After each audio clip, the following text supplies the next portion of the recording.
Quiet Strength Stories, Chapter 1. The Boy Who Wanted to Be Unbreakable. The village of Wuyuan woke before the sun did.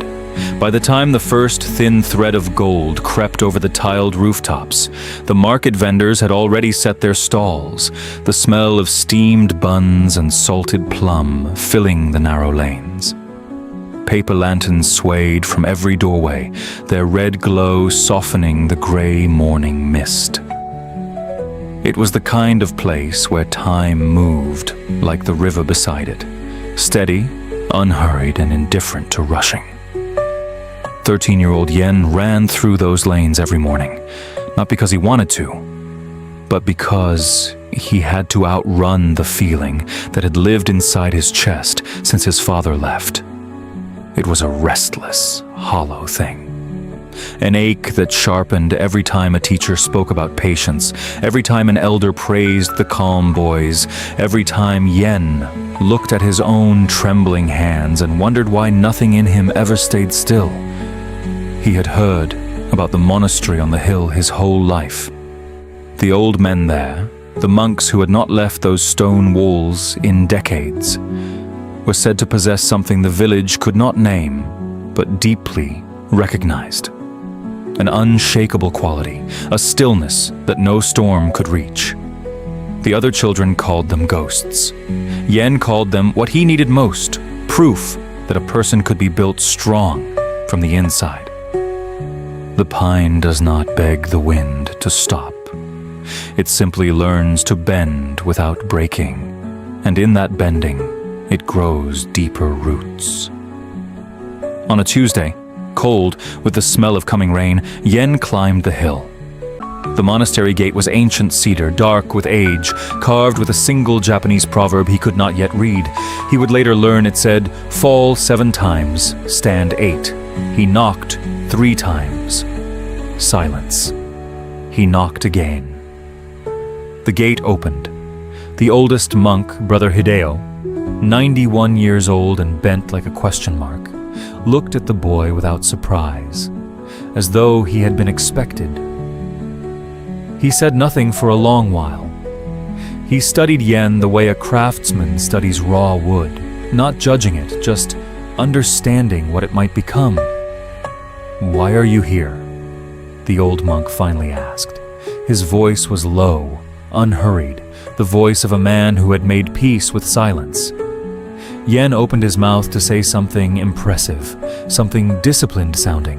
Instead, what came out was true. "Because I break too easily." Brother Hideo smiled, just barely, and stepped aside. "Good," he said. "The ones who know they are soft are the only ones I can teach to be strong. Come." We begin at dawn. We begin with one thing: showing up. The lesson of Chapter 1, Mental Toughness, does not begin with strength. It begins with honesty. The moment you admit where you are broken is the moment your rebuilding starts. Chapter 2, The Task That Never Ends. Dawn at the monastery did not arrive gently. It arrived like a duty, cold, certain, and asking everything of you before you were ready. Yen had barely slept. The monks gave him a thin mat in a stone room with one window, and through that window the wind found him all night, threading through the gaps like a reminder that comfort was not what he had come for. When Brother Hideo knocked twice on his door before the sun had even considered rising, Yen was already sitting up, staring at the dark. "Come," was all the old monk said. The courtyard was swept stone, wide and pale in the pre-dawn gray. In its center stood a great pine tree, ancient, gnarled, its roots lifting the earth around it like knuckles. Beside the tree sat a wooden bucket and a coarse bristled brush. Brother Hideo pointed to the roots, where moss and dark earth had settled into every crevice. "Clean the roots," he said, "every morning. Before you eat, before you speak to anyone." Yen looked at the roots. He looked at the bucket. He waited for the rest of the instruction, for the reason, the lesson, the point. But Brother Hideo was already walking away, his robes whispering against the stone. Yen opened his mouth. "For how long?" he called out. The old monk did not turn around. "Until you understand why," he said. "Discipline is not what you do when you feel ready. It is what you do when every part of you would rather stop. And you continue anyway." The first morning, Yen scrubbed with energy. He was determined, almost angry about it, the kind of effort that comes from wanting to prove something. By the third morning, the energy had faded. His knuckles were raw. The roots looked exactly as they always had, moss returning overnight, earth settling back in before he even finished. It felt pointless. It felt like the task was mocking him. On the fifth morning, he sat in front of the pine tree and did not pick up the brush at all. He just sat there, feeling the cold in his knees and the frustration in his throat. Brother Hideo appeared beside him, silently, the way old monks do, as though they move between moments rather than through them. He lowered himself slowly onto the stone beside Yen and said nothing for a long while. Then, "The roots were dirty this morning." "I know," Yen said. "They'll just be dirty again tomorrow." "Yes," said Brother Hideo. "And the sun will still rise, and you will still be here. And the question will always be the same. Will you show up for the things that matter, even when they do not thank you for it?" He picked up the brush himself, slowly, and handed it to Yen. "The tree is not the lesson. Your hands returning every morning. That is the lesson." Yen took the brush. He did not feel inspired. He did not feel healed. He felt tired and young and unsure of everything. But he began to scrub, and that, Brother Hideo would later tell him, was exactly what mental toughness looked like from the inside. Not fierce, not fearless, just continuing. Consistency is not glamorous. It asks you to return to the same task with the same care, even when nothing seems to change.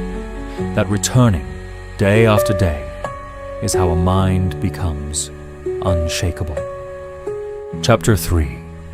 The night, the storm came. In 2 weeks into his time at the monastery, the rain came. Not the soft, polite rain of spring, but a full-throated mountain storm that arrived without warning and turned the courtyard into a rushing river by nightfall. Thunder rolled through the stone walls. The pine tree whipped and bent. From his small window, Yen watched the rain swallow the lanterns in the village below, one by one, until the whole world outside was dark and roaring and utterly indifferent to everything he felt. He had been doing better.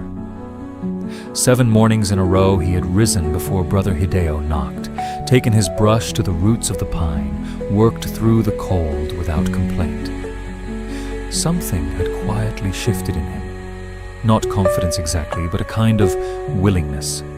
A softening of the resistance. And then the storm arrived and unraveled it all in an hour. The thoughts came with the rain. Thoughts about his father, about the boys in the village who called him strange for climbing the hill, about whether any of this, the roots, the cold, the silence, was actually changing anything inside him, or whether he was simply performing discipline without becoming it. The doubt was not loud. It was worse than loud. It was quiet and certain, and it sat beside him like an old companion who knew exactly where to press. The storm does not ask your permission. It comes. The only question it leaves behind is, who were you while it was raging? He found Brother Hideo in the meditation hall. A long room lit by a single candle, the flame somehow steady despite the wind, finding its way through every crack. The old monk sat perfectly still, eyes closed, hands resting open on his knees. He looked like something carved from the mountain itself. Yen sat across from him and said nothing. He was not sure he could speak without his voice breaking. After a long while, Brother Hideo spoke without opening his eyes. "You are watching the candle," he said. It was not a question. Yen looked at the flame. He had been, without realizing it. "It doesn't move," Yen said. "The wind is everywhere, but it doesn't go out." "No," said the monk. "It bends. Watch closely." And it was true. The flame was not rigid. It leaned and swayed and recovered, leaned again, recovered again. Never extinguished, never still, just endlessly returning to itself. "That," said Brother Hideo, opening his eyes for the first time, "is what we are building in you. Not stone. Stone cracks. We are building flame. Something that burns without breaking. Something that knows how to find itself again in the dark." Yen stared at the candle for a long time. Outside, the storm raged. Inside, something in him. Not his feelings, not his fear, but something beneath both of those. Grew very quiet, not because the hard things had stopped, but because he was beginning to understand that enduring was not the same as not feeling. Enduring meant feeling everything, and staying anyway. He sat with the monk until the storm softened to a murmur. He did not speak again that night. Neither did Brother Hideo. But when Yen finally rose to leave, the old monk said one last thing, so quietly it was nearly swallowed by the rain. "Tomorrow, the roots will need cleaning. Come anyway." Yen almost smiled. "I know," he said. And for the first time he meant it without bitterness. Mental toughness is not the absence of doubt or fear. It is the practice of returning to yourself again and again, even after the storm bends you. The flame does not fight the wind. It simply refuses to go out. Chapter 4. What water? Nose. 3 weeks had passed since Yen first knocked on the cedar gate. His hands had hardened, not in the way of calluses, though those had come too, but in the way of someone who had stopped flinching from the cold brush handle each morning. His body had begun to accept the rhythm the monastery demanded: rise before dawn, clean the roots, eat in silence, sit still, sleep. Rise again. He had not mastered it, but he had stopped fighting it. And Brother Hideo had told him quietly one morning that those two things were not so different. The new lesson came without announcement, as all the real ones did. Brother Hideo led him past the courtyard, down a narrow stone path, slick with moss, to a place Yen had not yet seen. A shallow garden pool fed by a thin stream from the mountain above. The water was clear and very still at its center, though at the edges it moved constantly, finding its way around every stone. The old monk crouched at the pool's edge with the slow patience of a man who had long ago made peace with his knees, and he cupped a handful of water, then let it fall. "Tell me what you see," he said. Yen studied the surface. Rings spread outward from where the drops had fallen, overlapping, fading, gone. "Ripples," he said, and then, "Nothing. It goes back to still." "Yes," said Brother Hideo. "Every disturbance, every stone dropped, every wind that passes, the water receives it fully. It does not resist. It does not pretend the stone was not thrown. It moves, it ripples, and then..." He paused, watching the surface settle. "It returns to itself. This is not weakness. This is the most disciplined thing in nature. Do not be the rock that refuses to move and cracks under pressure. Be the water, yield, flow, absorb, and return to stillness stronger than before." Yen sat beside the pool for a long time after the monk fell silent. He thought about the last 3 weeks. About every morning he had wanted to stay on his mat. Every evening the doubt had pooled in him like cold water. Every moment he had tensed against the difficulty instead of moving through it.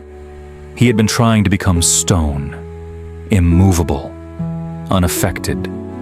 And the effort of that had exhausted him far more than the tasks themselves. "I've been doing it wrong," Yen said. Not with shame, just realization, clean and quiet, the way the pool itself was clean and quiet. "I thought being tough meant not feeling it." Brother Hideo looked at him with something close to warmth. Everyone believes that, at first. They think strength means a closed door. But a closed door does not know what it is keeping out. He rose slowly, brushing his hands together. Strength is an open door that nothing can push through. Because you are standing calmly in the frame, not barricading it from the other side. That afternoon, for the first time, Yen sat by the pool alone. Not meditating, not working, not performing discipline for anyone watching. He simply sat. He let the sounds of the water, the wind in the bamboo, the distant noise of the village below reach him without pushing any of it away. He let himself miss his father. He let that hurt. The way you let a bruise be touched instead of guarding it constantly. And when the feeling rose and peaked and began to fall, he noticed something remarkable. It passed. Not because he had stopped it, but because he had let it move the way water moves, all the way through him and out the other side. He did not feel healed when he stood up. He felt lighter, which is a different thing, and in many ways, a truer one. He looked at the pool, still and clear again, and understood for the first time that returning to yourself after being moved was not a sign that nothing had happened. It was the whole point. It was the practice. It was perhaps what growing strong had always actually meant. True mental toughness is not rigidity. It is fluidity with roots. Feel what comes, let it move through you, then return to your center, quietly and completely. Water does not fight the river. It becomes it. Chapter 5. The View from the Top of Doing Nothing. On the morning of Yen's 30th day at the monastery, Brother Hideo did not come to his door. Yen waited. He sat up on his mat and listened for the knock that had ordered every dawn since his arrival. 2 crisp raps, nothing more. And it did not come. He waited longer. The silence pressed in, thick and a little unsettling, the way silence always feels when you have grown accustomed to being told what to do with it. Finally, when the light through his small window had shifted from black to the deep blue of early morning, Yen rose on his own, dressed, and went to the courtyard. The brush and bucket were where they always were. He cleaned the roots of the pine, unhurried now, the motion familiar in his hands, the way breathing is familiar, something you do not have to think about anymore. When he finished, he looked around the empty courtyard and realized he did not know what came next. For 30 days, next had always been provided. Now the morning sat open before him like an unwritten page, and he felt, beneath the uncertainty, a flicker of something he could not quite name. He found the old monk at the mountain's edge, a flat ledge of stone above the monastery, where the land simply stopped, and the valley opened below in a vast sweep of mist and green, and the pale suggestion of the village far beneath. Brother Hideo was seated there cross-legged, eyes open, looking at nothing in particular and everything at once. He did not acknowledge Yen's arrival. He simply made space beside him with the slight shift of a shoulder, and Yen sat for a very long time, Neither of them spoke. The wind moved across the ledge in long, slow passes. A hawk circled somewhere below them. The village drifted in and out of the mist. Yen noticed he kept waiting for his mind to do something, to plan, to worry, to rehearse some imagined future difficulty. And each time it started to run, he brought it back to the valley, to the hawk, to the sound of the wind. It was not easy, but it was getting easier than it had been. That difference, he was beginning to understand, was what progress actually looked like. The focused mind is not an empty mind. It is a mind that knows where it lives and returns there quietly every time the world tries to move it somewhere else. Do you know, Brother Hideo said at last, his voice low and unhurried as the wind, why I did not come to your door this morning? To see if I would come anyway, Yen said. The old monk tilted his head slightly, the closest he ever came to being impressed. And did you? I did. Yen paused. It felt different, doing it because I chose to. Yes, said Brother Hideo. That is the distance between training and character. Training is what happens when someone is watching, or when someone is telling you what to do. Character is what you do in the silence, when no one has asked and no one will know. He was quiet again for a moment, his gaze resting on the valley below. A man with training can endure hard things when he must. A man with character endures them before he must, because he has made a quiet agreement with himself about who he intends to be. Yen let that settle into him the way the light was settling into the valley, slowly reaching everywhere. He thought about every version of himself that had come before this ledge. The boy who ran through village lanes to escape a feeling, the boy who knocked on a cedar gate because he was honest enough to admit he was breaking. He was still that boy. But something had been added to him. Not armor, not hardness, but a kind of quiet knowing. A compass. Something that pointed not north, but inward. They sat until the mist burned away and the valley lay fully open in the morning light. When Brother Hideo finally rose, slowly, with the dignity of a man who has accepted every creak his body makes, he looked at Yen for a long moment. Tomorrow, he said, I will not knock on your door again. You will decide when to rise. You will decide what the morning asks of you. A pause. I think you are ready to start being your own teacher. Yen looked out at the valley, at the village where he was born, at the river threading silver through the green, at the world that had always felt too fast and too loud and too much. From up here it looked, for the first time, like something he could meet, not master, not conquer, simply meet, steadily, with open hands and a mind that knew how to come home to itself. That, he thought, was enough. That was everything. The highest form of discipline is the kind no one has to enforce. When you show up for yourself in the silence, when no one is watching, when no one has asked, that is when training becomes character, and character becomes who you are. Chapter 6. The Day. He almost walked away. It was his mother's voice that broke him. Not the weeks of cold, not the aching knees from sitting still on stone, not the mornings when the mist arrived so thick you could not see the pine tree from 5 steps away. Those things he had learned to carry. But a letter, small, folded, pressed into his hand by a younger monk who had walked up from the village, that undid 6 weeks of quiet building in the time it took to read it. His mother was unwell. Nothing grave, the letter said, almost apologetically. But she was alone and she was asking for him, and the asking was enough. Yen sat with the letter in the courtyard for a long time. The morning's work was done. roots cleaned, silence observed, the slow rituals of the monastery completed with the steadiness he had fought so hard to build. None of it felt like anything now.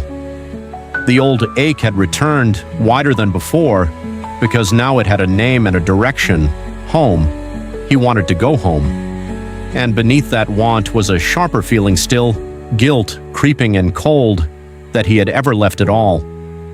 He found Brother Hideo in the small room where the old monk kept his few possessions: a sleeping mat, a wooden bowl, a single scroll of calligraphy on the wall that Yen had never been able to fully translate. The monk read the letter without expression, then folded it carefully and held it out for Yen to take back. "I want to leave," Yen said. The words felt both like surrender and like honesty, and he was not sure which one frightened him more. Brother Hideo nodded slowly. "I know." He looked at the boy, really looked, the way he sometimes did, as though he were reading something written just beneath the surface of the skin. "And you should go. Your mother needs you. Love is not an interruption to the path, it is part of the path." Yen blinked. He had expected resistance. He had prepared arguments, assembled reasons, rehearsed the apology for leaving before the teaching was finished. He had not prepared for permission. "But I'm not done," he said. "I haven't learned everything yet." "You were never going to learn everything here. Nobody does.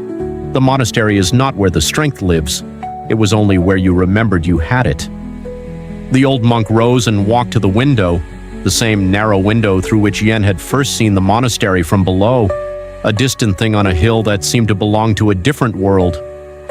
"The student who waits until he is finished before he lives his life," Brother Hideo said quietly, "never finishes and never lives." He turned to look at Yen. "You came here broken and asking. You are leaving whole and choosing. That is not an unfinished story. That is the whole story." Yen packed what little he had, which was less than he arrived with, because 6 weeks at the monastery had quietly stripped away several things he once believed he needed.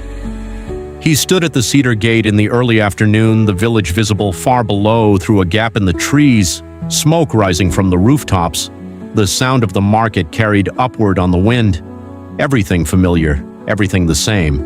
And yet the boy standing at the gate was not the same boy who had climbed the hill 6 weeks ago, hollow and running from something he could not name. Brother Hideo walked with him to the gate, slowly, no hurry, the way the old monk did everything. At the threshold he stopped. He placed one hand briefly on Yen's shoulder, the first time in 6 weeks he had touched the boy, and said nothing for a moment. Then, "When you are home and the hard days come, and they will come, do not ask yourself how to be strong. Ask yourself what the morning needs from you, then do that one thing, then the next." A pause. "The rest will follow. It always does." Yen bowed, deep and slow, the way he had seen the monks bow to each other, which he now understood was not a gesture of smallness but of recognition, of seeing. Brother Hideo bowed in return, and in that exchange something passed between them that neither had words for and neither needed. He walked down the hill. Halfway he stopped and turned back. The cedar gate was already closed. The monastery sat on its stone hill the way it always had, quiet, unhurried, asking nothing, offering everything to those willing to climb toward it. Yen stood there a moment, the wind moving through the trees around him, and he felt in his chest the thing he had come looking for, not as a sudden arrival but as a quiet recognition. It had been building in him all along, laid down in each cold morning, each reluctant return, each small choice made in the silence when no one was watching. He turned back toward home. His steps were steady. His hands at his sides were still. Strength is not built in a monastery or a classroom or any single place. It is built in every moment you choose to return to yourself, to your... Chapter 7. The Seed. That was always there. The village looked smaller than he remembered, not in a disappointing way, more the way a coat from childhood looks small, because you have grown and it simply no longer fits around the person you have become. The lanes were the same, the lanterns the same, The smell of steamed buns and salted plum drifting from the market exactly as it always had. But Yen moved through it all differently now, slower, not because he was tired, but because he was no longer running from anything. His mother was seated by the window when he arrived, a bowl of untouched tea cooling beside her. She looked up and something in her face went soft, not with relief exactly, but with the particular expression of a parent who has been carrying a quiet worry and is only now setting it down. He sat beside her. He did not say much. He had learned in 6 weeks of monastery silence that presence is often more honest than words. In the days that followed, the village noticed something in him that it could not quite name. The market vendor, who had always ruffled his hair and called him restless, said he seemed older. The schoolmaster, who had once written to his mother about Yen's inability to sit still, watched him cross the lane one morning and remarked to no one in particular that the boy walked like a man who had been somewhere. Even the children who had called him strange for climbing the hill now followed him at a curious distance, drawn to something in his manner, a steadiness, a calm, a quality that made people feel, without knowing why, that things were going to be all right.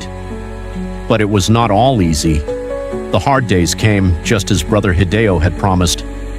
There were mornings when the old hollow feeling rose in him before he was fully awake. The grief about his father, the uncertainty about what came next, the doubt that whispered in its quietest and most persuasive voice that perhaps none of it had really changed. On those mornings, Yen did not fight the feeling. He had learned that much. He let it be what it was. And then he asked himself the question the old monk had left him with like a key. What does this morning need from me? The strength you built in the dark does not disappear when you return to the light.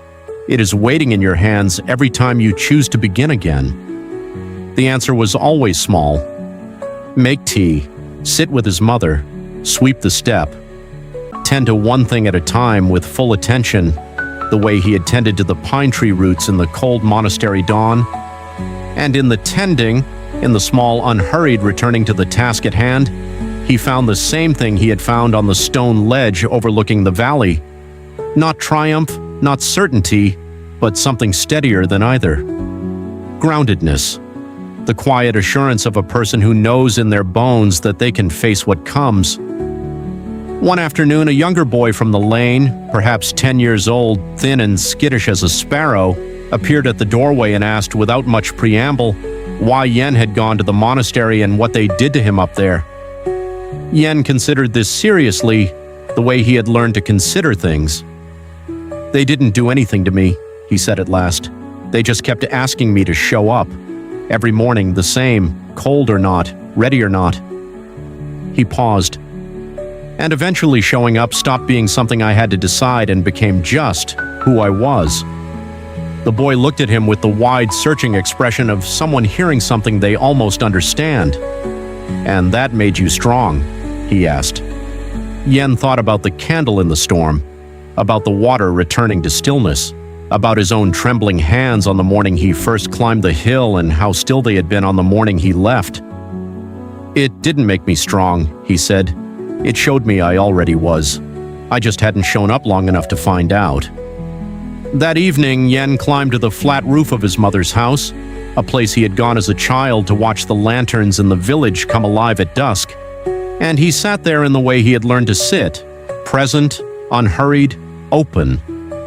The monastery was a dark shape on the hill above, barely visible now in the failing light.